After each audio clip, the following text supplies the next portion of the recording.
Hey guys, it's Paul Walker from the GH Spoilers YouTube channel. It's pouring rain here in New York today, which honestly matches the absolute stormy mess happening in Port Charles right now. We've got paralyzed WSB agents on living room rugs, Sonny jumping to crazy conclusions with guns drawn, and Dante finally losing his mind over Rocco's cover-up. Let's dive straight into this wild Tuesday. May 12, update. Because I have a lot of thoughts and we need to unpack all of this chaos together. And let me just start by saying that the writers are absolutely unhinged this week. And I kind of love it, but I'm also so incredibly stressed out watching these episodes. You guys know I've been covering the show for years. And sometimes you get these storylines where you just have to sit back and ask yourself, what were they actually thinking? Tuesday's episode is exactly that. We have to talk about the absolute disaster happening over at Willow's house because it is rapidly becoming the most ridiculous and high-stakes hostage situation in Port Charles history. So Nina Reeves, in a moment of pure, unadulterated panic, just stuck Drew's paralytic syringe right into Jack Brennan's neck. I mean, let's be real here. Nina didn't want Brennan and Valentine Cassidy's face-off to end in a fatal shooting. They were wrestling over a gun, things were getting incredibly dangerous, and Nina just did the only thing she could think of in that split second. But now we have a highly trained, highly dangerous WSB field office boss completely paralyzed and locked in on the living room floor. Honestly, the visual of Brennan just dropping like a sack of potatoes while Valentine and Nina stand there staring at him is both hilarious and terrifying. Valentine is immediately going to start quizzing Nina about the syringe's contents. He needs to know exactly what was in that needle, how long it lasts, and what the hell they are going to do next. And Nina is going to have to confess that it was Drew's medicine. The weekly dose that keeps Drew locked in his own personal paralysis prison. So now Brennan is going to be stuck like that for at least a week. Assuming they don't get him the antidote or medical attention, which we all know they won't because Valentine is a Cassidine and Cassidines don't call 911, will Nina tell Valentine everything and just beg for his help stashing Brennan somewhere because they can't just leave a federal agent on the rug. Valentine is probably going to have to drag Brennan's heavy paralyzed body out of there. And there are rumors he might stash him in Carly's attic. Which, okay, Carly having like the WSB agent in her attic is so perfectly General Hospital that I can't even be mad at it. But while all this madness is happening in the living room, we have to talk about Drew Kane. Because Drew is in the back bedroom. And he has been listening to every single second of this absolute train wreck. And because Nina used his weekly dose on Brennan, Drew is finally, for the first time in months, starting to feel the medicine wear off. The spoilers say Drew will start wiggling his fingers in his bedroom. He is going to seem so incredibly hopeful about finally escaping this nightmare. You guys, Drew has been trapped in his own body, fully aware, just blinking and breathing while his ex-wife and her mother run a criminal enterprise out of the living room. The psychological torture of that is insane. So when he feels that finger move, he is going to think this is it. This is his moment to become a free man again. But let's be entirely realistic for a second. Wiggling your fingers is not the same thing as suddenly being able to stand up, kick the door down, and sprint all the way to the Port Charles Police Department. His muscles have to be severely atrophied by now. It's been a long time since his last injection, sure. But he's still in a wheelchair. He is going to try to move. He is going to try to push himself out of that chair, but it is going to be a massive struggle. And even if he somehow manages to drag himself out of that bedroom, what is his plan? Valentine is standing right out there. Valentine has a gun.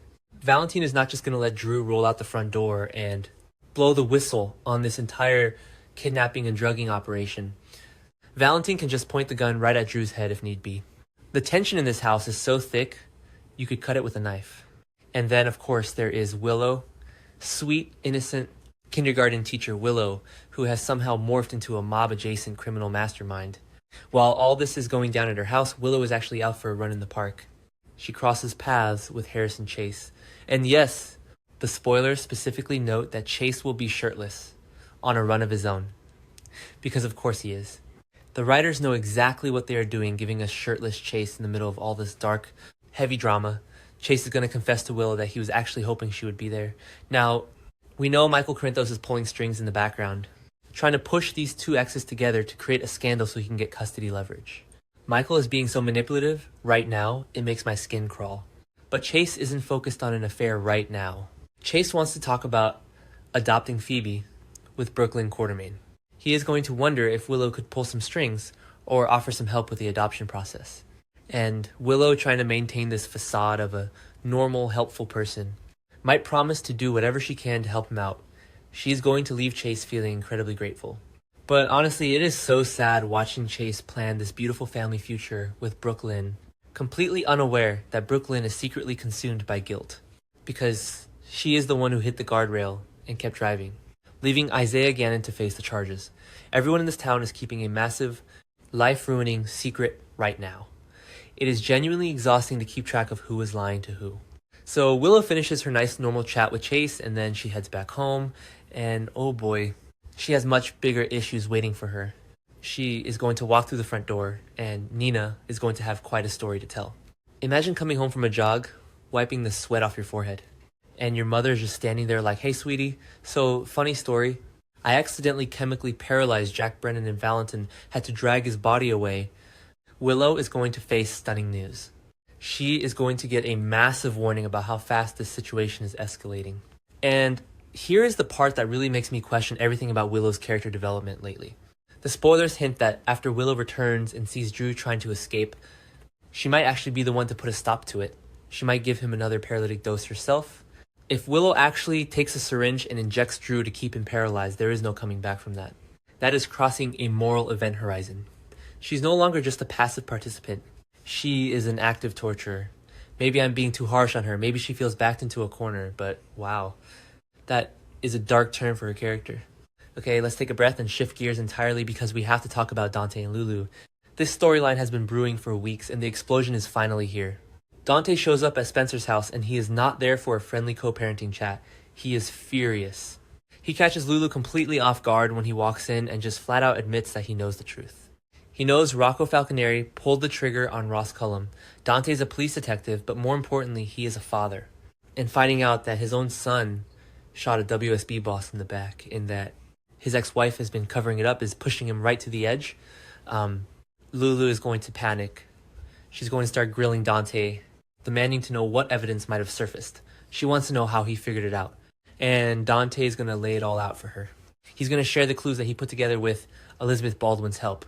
Remember, Elizabeth is the one who noticed the slide burn on Rocco's hand. A slide burn that only comes from firing a weapon, not from slipping on a dock like Lulu claimed. Dante is going to throw this right in Lulu's face.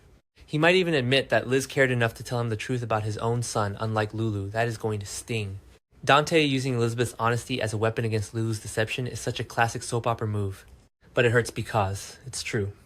Lulu has been lying to his face for weeks. And then, because Lulu is backed into a corner and panicking, she is going to start deflecting blame. At some point during this massive argument, Lulu will admit that Nathan West, who we all know is actually Cassius, was in on the cover-up. She is going to tell Dante that Cassius encouraged her to hide the truth. Her excuse is going to be that because of Dante's status as the police commissioner, telling him would force him to arrest his own son. Which, okay, legally she has a point, but morally, you don't hide something like this from the kid's father, especially when the fake Nathan West is involved. Dante is going to direct his immense fury right at Cassius next.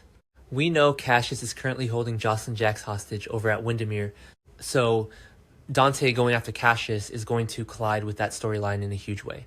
I just hope Dante gets to Rocco first and actually hears his son's side of the story before things get even more violent.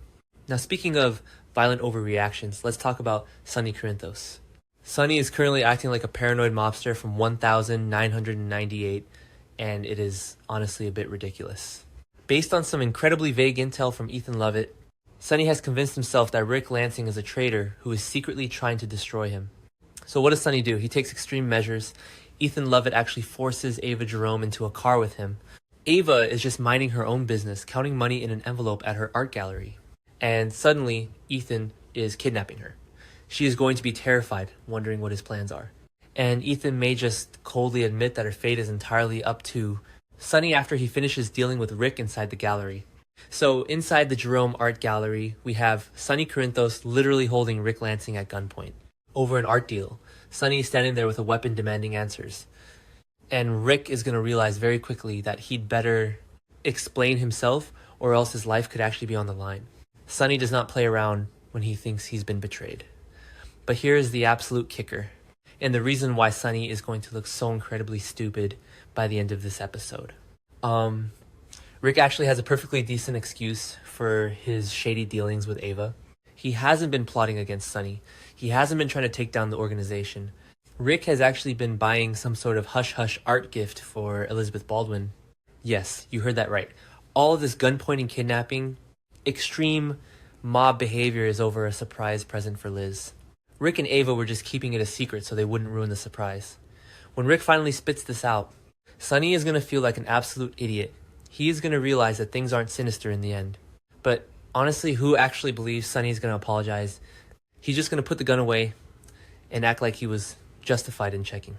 GH spoilers also say Elizabeth will solve another puzzle on Monday's episode.